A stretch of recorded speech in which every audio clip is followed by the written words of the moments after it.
상쾌한 아침 원주에서 출발합니다.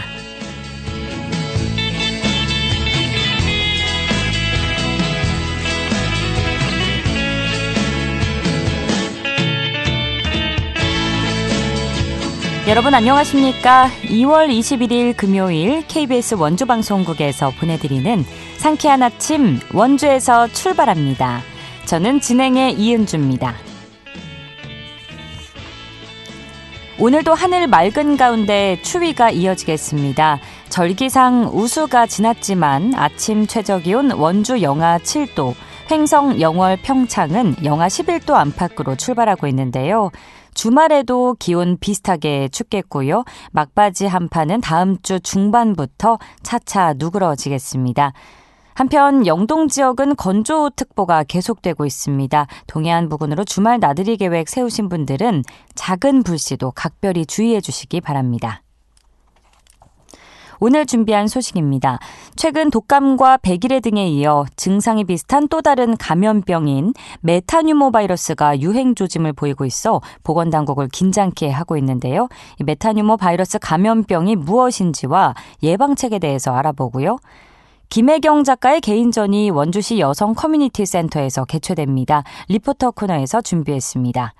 끝으로 취재기자 연결해 도내 문화체육 행사 관련 소식 정리해드리죠. 2월 21일 금요일 상쾌한 아침 원주에서 출발합니다.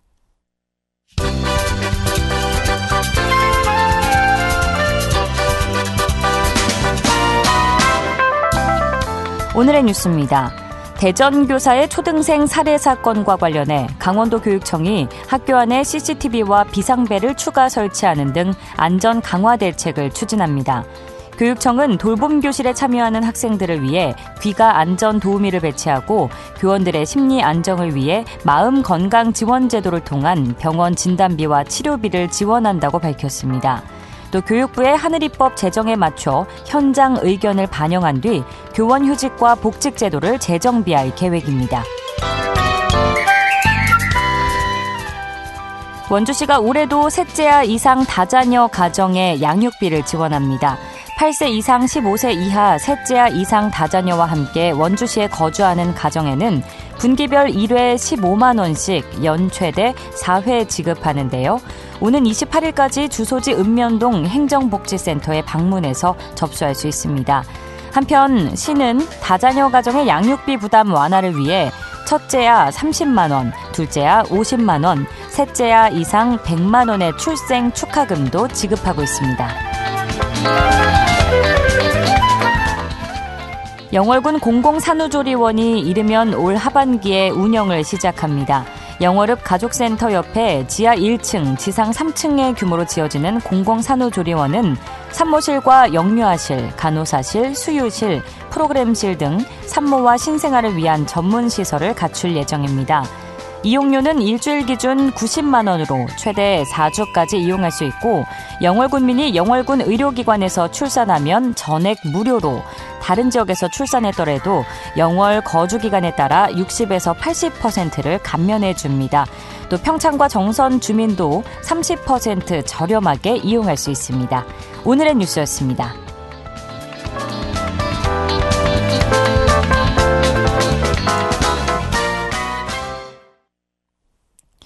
상쾌한 아침 원주에서 출발합니다. 함께하고 계십니다. 대한소아청소년병원협회가 올해 소아 감염병 환자의 증가를 전망했는데요. 올해 가장 유행할 것으로 보이는 소아 감염병은 메타뉴모 바이러스 질환이라는 응답이 가장 많았다고 합니다. 명칭이 좀 생소한데 과연 이 질환이 무엇인지 또 예방할 수 있는 방법은 어떻게 되는지 강원대학교 소아청소년과 이용희 교수와 이야기 나눠보겠습니다.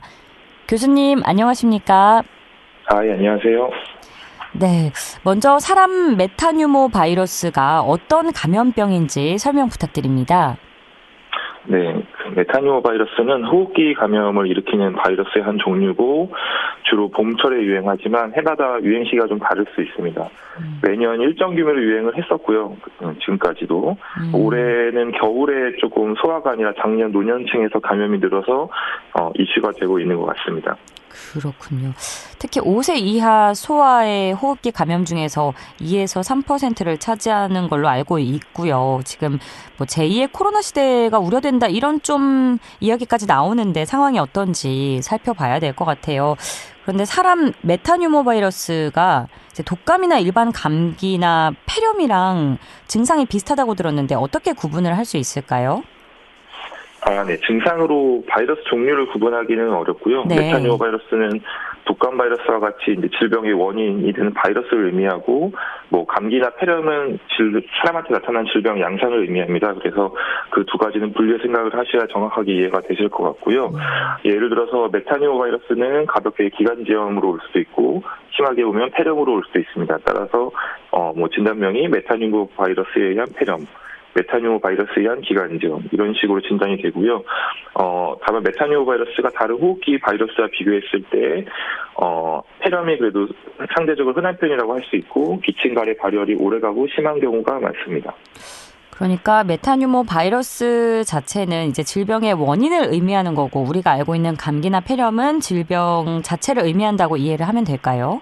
네, 맞습니다.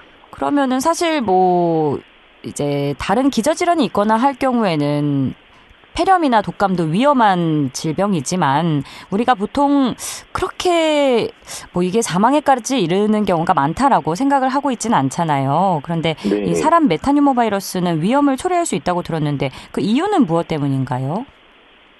독감이나 코로나처럼 똑같이 호흡기를 통해 감염이 되는데요.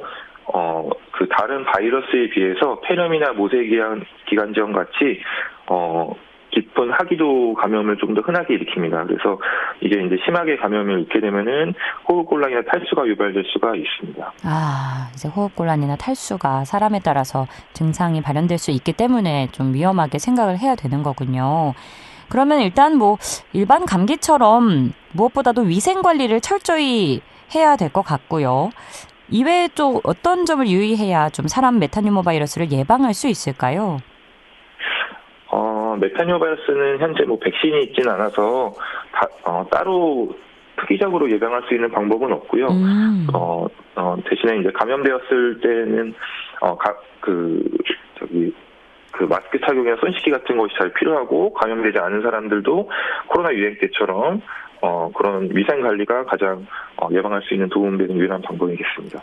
네, 코로나19 시기에 우리가 마스크를 강제적으로 착용하게 되면서 감기 환자가 굉장히 줄어들었다고 들었는데 아무래도 호흡기 감염 관련이기 때문에 마스크 착용, 손 씻기가 가장 예방할 수 있는 최선이 되는 것 같은데요.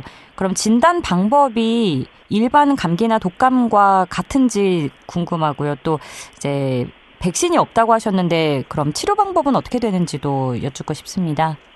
네.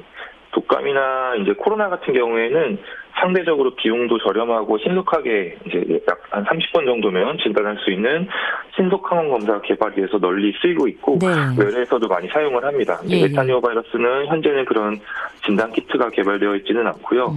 따라서 이제 다양한 바이러스를 한꺼번에 진단하게 되는 멀티플렉스 PCR이라고 해서 PCR을 여러 개의 바이러스에 대해서 한꺼번에 하는 그런 검사가 있습니다. 그래서 이런 방법을 통해 진단을 하게 되는데, 이 검사는 조금 비용이 비싼 편이어서 일반적으로 입원 환자나 응급실 환자 대상으로 사용하게 됩니다. 근데 이제 메타뉴어 바이러스 자체는 독감처럼 이제 우리가 흔히 말하는 타미플루처럼 네. 그런 항바이러스가 개발되어 있지는 않고, 또 RS 바이러스라는 다른 호흡기 바이러스가 있는데 이 바이러스는 특히 소아에서 중증도가 매우 높은 편입니다. 근데 이제 메타뉴어 바이러스는 또 그 정도까지는 아니고, 그래서 일반적으로 메타뉴어 바이러스를 진단하기 위해서 검사를 하는 경우는 많지는 않고, 아까 말씀드렸듯이 폐렴이라든지 이렇게 심한 증상이 있을 때 그거에 대한 원인을 확인하는 과정 중에 이런 PCR 검사를 했을 때 같이 원인이 메타뉴어 바이러스구나 이렇게 확인되는 식으로 이제 진단이 되게 됩니다. 그래서 이 메타뉴어 바이러스 진단 자체가 중요하다기보다는요, 그 폐렴을 진단하는 과정에서 이제 원인이 확인되는 경우라고 생각하시면 될 것 같고, 일반적인 바이러스 폐렴들은 독감이나 이런 걸 제외하면 치료가 다 비슷해요. 특효약이 없기 때문에 버티면서 스스로의 면역으로 이겨내야 됩니다. 그래서 그 버티는 과정 중에 감염이 심해서 탈수가 진행되면은 수액 치료가 필요한 경우도 있고, 호흡곤란이 심한 경우에는 산소 치료라든지 이런 그 보조 호흡 치료가 필요할 수도 있습니다. 그리고 중이염과 같은 합병증이 발생할 경우에는 보조적인 그 바이러스 자체에 대한 약은 아니지만 항생제가 도움이 될 수도 있겠습니다. 아, 그렇군요. 근데 물론 감기도 그렇지만 우리가 면역력이 떨어지면 걸리기 쉽다고 생각을 하고 있잖아요. 이 메타뉴모 바이러스도 좀 뭐 영유아나 이제 어르신분들한테 더 많이 가능성이 있다라고 이해를 해도 될까요? 네, 감염 자체는 사실 더 많이 걸린다고 말하기는 어려울 수 있는데요. 이제 되게 성인이나 좀 청소년 이상의, 그러니까 대체로 성인이나 장년층에서는 폐렴이나 모세기한점이라고 하는 그 천식이랑 비슷한 그런 질환으로 유행하는 경우가 많지는 않아요. 그래서 기침은 있어도 그렇게 위험하게 가는 경우는 많지 않은데 특히 이제 1세 미만의 영아라든지 면역력이 약한 분들이라든지 기저질환이 있거나 아니면 노인분들 같은 경우에는 폐렴으로 유행하는 경우가 좀 더 많고, 그렇게 되는 경우에는 숨을 가쁘게 쉬거나 이런 하는 증상이 생길 수도 있고 위험해지는 경우가 드물게 있을 수가 있습니다. 그래서 이런 분들이 특히 더 주의를 해야 되고 증상이 발생할 때 병원 진료를 보시는 것이 필요하겠습니다. 그러니까 영유아의 경우에 이제 메타뉴모 바이러스 감염이 되면 이제 숨을 가쁘게 쉬거나 이런 증상이 동반될 수 있다는 말씀이시죠? 네. 아무래도 면역력이 약한 상태니까요. 이런 부분은 우리가 간과해서는 안 될 것 같고요. 병원 진료를 증상이 있으면 바로바로 보러 가야 될 것 같다는 생각이 듭니다. 사실 뭐 어른들이야 이제 아파도 우리가 응급실에 선뜻 가기가 쉽지 않아졌잖아요. 뭐 병원의 상황도 어려울 때가 많고요. 의료 인력이 부족할 때도 많고요. 하지만 이제 우리 아이들이 아프면 특히나 걱정이 많아지고 조금이라도 열이 나면 가슴을 쓸어내리게 되는데 이 열이 나는 등의 증상도 메타뉴모 바이러스 감염 증상 중 하나죠. 네. 네, 이런 경우에 그럼 우리가 좀 일상에서 대처할 수 있는 방법이나 좀 당부하실 사항 있으시면 청해 듣겠습니다. 네. 그 영유아에서 조금 더 위험할 수 있다고 말씀드리긴 했지만 사실 대부분의 건강한 영아나 유아도 잘 회복은 되는 편입니다. 그래서 이 메타뉴모 바이러스를 너무 지나치게 걱정하실 필요는 없습니다. 다만 이제 그리고 메타뉴모 바이러스가 폐렴을 꽤 흔하게 일으키기는 하지만 폐렴이 왔다고 해서 반드시 위험해지는 건 아니고 대부분은 특별한 합병증 없이 회복되는 편입니다. 그래서 열도 이 과정 중에서 일주일 가까이 나는 경우도 있어요. 근데 열 자체가 환자를 위험하게 하는 것은 아니고요.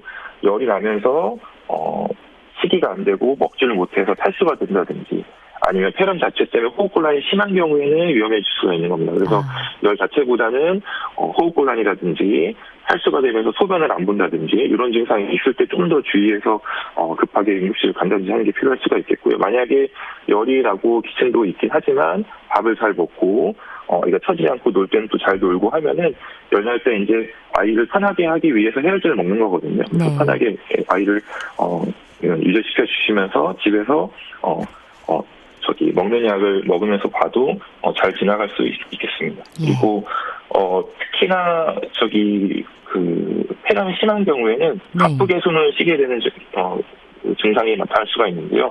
이때는 너무 지체하지 말고 바로 병원에서 진료를 보시는 것이 반드시 중요합니다. 예, 우리가 오늘 이 시간을 계기로 좀 더 경각심을 갖고 위생에 더 신경을 써주신다면 그래도 지나치게 걱정할 필요 없이 지나가지 않을까 생각이 됩니다. 오늘 말씀 고맙습니다, 교수님. 네, 감사합니다. 지금까지 강원대학교 병원 소아청소년과 이용희 교수와 이야기 나눴습니다.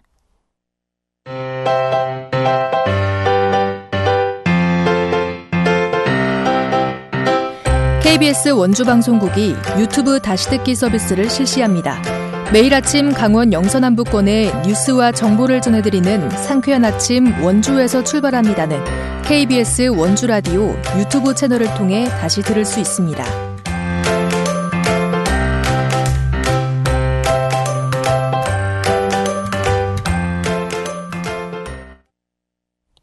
함께하고 계신 지금 시각 8시 46분 앞두고 있습니다.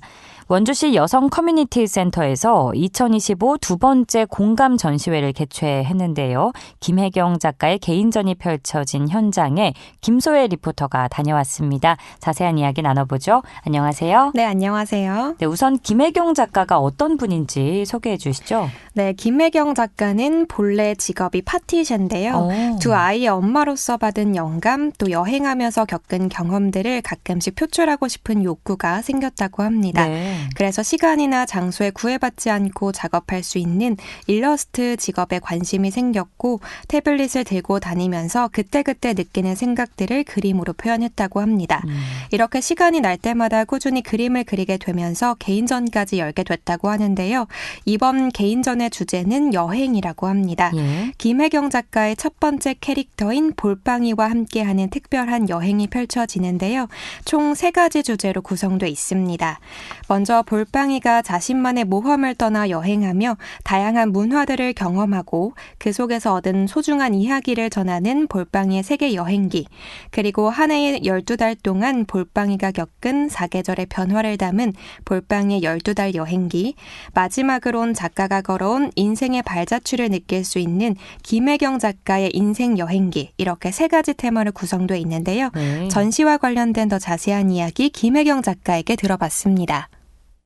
안녕하세요. 저는 이번에 첫 캐릭터인 볼빵이로 일러스트 개인전을 연 김혜경이라고 합니다. 본래 제 직업은 파티시에인데 이모티콘과 일러스트가 제 직업과 맞닿는 부분도 많을 것 같아 시작하게 되었어요. 작업을 하다 보니 귀엽고 사랑스러운 캐릭터를 만들게 되어 더욱 즐겁더라고요. 제가 살아오면서 얻었던 깨달음과 두 아이의 엄마로서 받은 영감, 여행하면서 겪었던 경험 등을 가끔씩 표출하고 싶은 욕구가 생길 때가 있었는데 일반적인 그림들은 재료나 장소 등 준비할 게 많아서 시작하기가 어렵잖아요. 이 이모티콘이나 일러스트는 장소나 시간에 구애받지 않아서 태블릿만 들고 있다면 생각날 때마다 작업할 수 있다는 게 이모티콘과 일러스트라는 또 하나의 장르로 제 생각을 바로바로 표현할 수 있다는 게 정말 좋더라고요. 그래서 이렇게 하나둘씩 짬이 날 때마다 꾸준히 그림을 그리게 되었고 이렇게 개인전까지 연결되었습니다. 저도 한번 가보고 싶어지는데 이거 참여 신청을 따로 해야 되나요? 네, 이번 전시는 무료로 진행되는데요. 네. 참여 신청을 따로 하지 않고 방문하셔도 되고 인원 제한도 없다고 합니다. 원주 여성 커뮤니티 센터는 원주 시민을 위해 원주시에서 관리하는 장소로 누구나 출입이 가능하고 음료도 무료로 즐길 수 있다고 하는데요. 와. 월요일은 오전 9시부터 오후 6시까지, 화요일부터 금요일은 오전 9시부터 저녁 9시까지, 토요일은 낮 12시부터 저녁 9시까지 운영한다고 하니까요. 편히 방문하셔서 전시된 작품도 보시고 따뜻한 공간에서 여유롭게 차 한잔 즐기시다 가시는 것도 좋을 것 같습니다. 네. 또 전시회에 오신 분들을 위한 작은 이벤트도 마련되어 있는데요. 1층에 김혜경 작가의 캐릭터인 볼빵이 엽서가 배치되어 있습니다. 무료로 제공한다고 하니까요. 꼭 챙겨가셔서 관람 추억으로 간직하거나 소중한 사람에게 엽서 한 장 보내보시는 것도 좋을 것 같습니다. 김혜경 작가는 앞으로도 꾸준히 그림을 그리면서 개인전과 단체전에 참여할 예정이라고 하는데요. 올해 8월에 원주시에서 주관하는 놀러와요 신비한 그림의 숲이라는 작가 단체전에서 김혜경 작가를 또 한 번 만나보실 수 있습니다. 앞으로 다른 캐릭터도 만들어서 많은 분들이 이모티콘으로 사용할 수 있도록 노력한다고 하는데요. 네. 김혜경 작가의 행보 응원해 주시고요. 많은 관심 가져주시기 바랍니다. 마지막으로 김혜경 작가의 말씀 들어보겠습니다. 잠시 작품 소개와 추천을 하자면 인생은 여행과 같다고 생각하는 저의 생각을 담은 볼빵이의 좌충우돌 세계 여행기입니다. 우리가 살아가는 데 있어 항상 좋은 일만 있는 것도 아니고 항상 힘든 일만 있는 것도 아니죠. 설렘과 기대, 실패와 좌절, 그리고 그 후에 오는 달콤한 보상과 벅찬 감정, 이런 삶의 모습들을 귀여운 볼빵이의 그림으로 담아내고자 표현해봤습니다. 이런 의미로 볼빵이의 세계여행을 여러분께 추천드려요. 가볍게 그리고 편하게 전시에 관람할 수 있는 곳이 있으니 여성 커뮤니티 센터로 한번 방문해주세요. 여러분들의 하루가 즐거운 일들로 가득 차길 바라며 인사드립니다.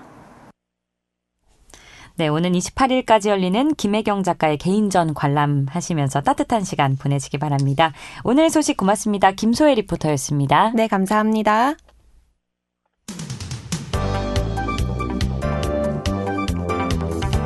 생생한 현장, 유익한 생활 정보를 전해드리겠습니다. KBS 원주라디오 상쾌한 아침 원주에서 출발합니다를 함께하고 있습니다. 8시 50분입니다. 취재기자 연결해 주간 도내 문화체육 행사 관련 소식 알아보는 시간입니다. 연합뉴스 강원 취재본부 박영석 기자 연결합니다. 박영석 기자 안녕하십니까? 네, 안녕하십니까. 연합뉴스 박영석 기자입니다. 네, 자 원주의 아름다운 재즈 선율이 울려 퍼진다면 그야말로 환상일 것 같은데 바로 오늘 그 아름다운 향연을 만끽할 수 있다고요? 그렇습니다. 한국형 재즈의 대표 주자죠. 윤석철 트리오가 오늘 원주 드림아트홀에서 첫 클럽 투어를 진행합니다. 네. 2025 윤석철 트리오 클럽 투어는 윤석철 트리오가 데뷔 후 처음으로 진행하는 클럽 투어로 원주를 비롯해서 대구, 전주, 대전 등 전국에서 열리게 되는데요. 이번 공연은 클래식 재즈의 뿌리에 현대적 요소를 결합하며 국내 대표 재즈 아티스트로 자리매김하고 있는 윤석철 트리오의 독창적인 음악 세계를 소개한다고 합니다. 데뷔 후 처음 진행하는 거라 더 의미가 있어 보이는데 윤석철 트리오가 올해로 데뷔 16주년을 맞았다고요? 맞습니다. 데뷔 16주년을 맞은 윤석철 트리오는 지난해 정규 앨범 나의 여름은 아직 안 끝났어 발매에 이어 가수 이진아와 세계적 권위의 재즈 성지 일본 도쿄 블루노트에 입성해 한국 재즈의 매력을 알렸는데요. 네. 최근 한국 대중음악상 후보에 이름을 올리며 폭넓은 활동을 예고하기도 했습니다. 데뷔 이후에 첫 클럽 투어에는 공연 전부터 전국 재즈 팬의 이목이 집중됐는데요. 누구나 어디에서나 쉽게 즐길 수 있는 재즈 연주곡으로 재즈의 넓은 세계를 소개해온 윤석철 트리오는 겨울의 끝자락이 열리는 이번 공연을 통해 찬란한 봄을 기다리는 마음을 섬세한 재즈의 선율로 풀어낼 예정이라고 하니까요. 재즈에 관심 있는 분들은 물론 재즈에 관심을 가져볼까 하시는 분들까지도 오늘 한번 공연을 관람해 보시는 건 어떨까 싶습니다. 네, 재즈 공연 관련 소식이었고 또 아이들이 전하는 선물 같은 공연의 장으로도 안내해 주신다고요? 그렇습니다. 바로 원주시 자원봉사 청소년 합창단과 함께하는 음악여행이 오는 22일 오후 4시에 원주 백운아트홀에서 열리는데요. 김동률 작사 작곡의 곡 쇼를 무대로 열고요. 이어서 돌담에 속삭이는 햇발같이와 엄마가 딸에게 흰수염 고래 등 총 8곡의 합창으로 감동의 무대를 선사할 예정입니다. 이날 음악 여행에는 현악 사중주 앙상블팀, 앙상블 MIT와 파페라 그룹 아인스, 4인조 밴드 그룹 소울 터치 밴드가 참여해 무대를 보다 화려하게 꾸밀 예정이고요. 공연은 무료로 시민 누구나 참석 가능하다고 합니다. 특히 이번 음악 여행은 아이들의 재능 발표회가 아닌 시민에게 감동과 행복을 전하는 선물 같은 공연이라고 하니까요. 가족과 함께 주말 나들이로 발걸음을 옮겨보셔도 좋을 것 같습니다. 네. 또 원주시 자원봉사 청소년 합창단이 창단된 지도 오래됐다고요? 맞습니다. 원주시 자원봉사 청소년 합창단은 2015년에 창단해서 매년 정기 연주회를 비롯해 각종 초청과 합동 공연 등으로 원주시 문화 발전에 기여하고 있는데요.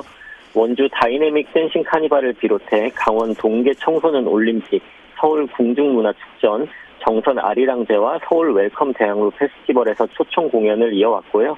지난 2023년 원주 에브리싱 페스티벌에선 대상을 수상하기도 한 대상을 수상할 정도로 실력도 수준급입니다. 그렇군요. 오늘은 전시 공연 소식이 다양한데 이번에는 장르와 무대의 경계를 허문 그리고 또 아동극에 대한 편견을 깬 공연들이 강원도 곳곳에서 펼쳐진다고요. 그렇습니다. 새봄을 앞둔 2월 강원 공연계가 관객 모두가 즐길 수 있는 다채로운 가족극을 마련했는데요. 아이들의 상상력을 확장하고 어른들의 감성을 녹일 다채로운 무대들이 관객들을 만날 예정입니다.